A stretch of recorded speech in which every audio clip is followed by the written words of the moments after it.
Welcome back. The jury in the Australian mushroom murder trial is preparing to decide a case that has gripped not only the nation, but the world.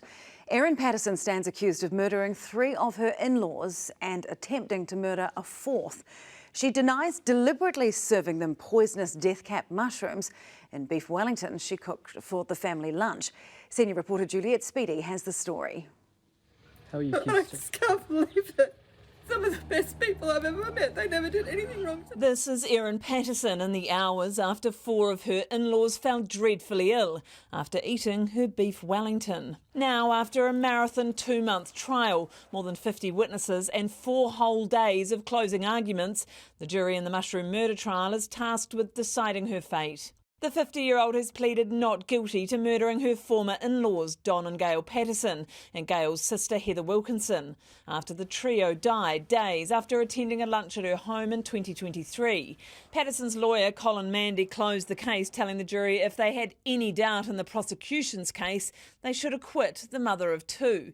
He said it was ridiculous to think Erin Patterson would have committed the murders without any motive.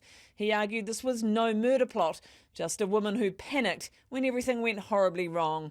He said people were blaming her understandably, because whichever way you look at it, it was her fault.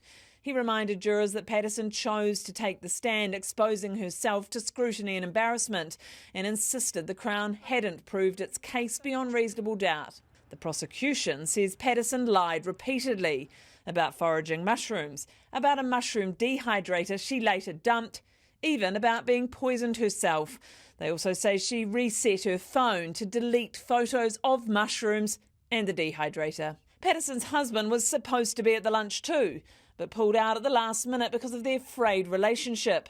I'm devastated. I love them. Prosecutors say this was all an act. The jury is expected to begin deliberating next week when they will decide. Was it all a tragic accident or murder on the menu for family lunch?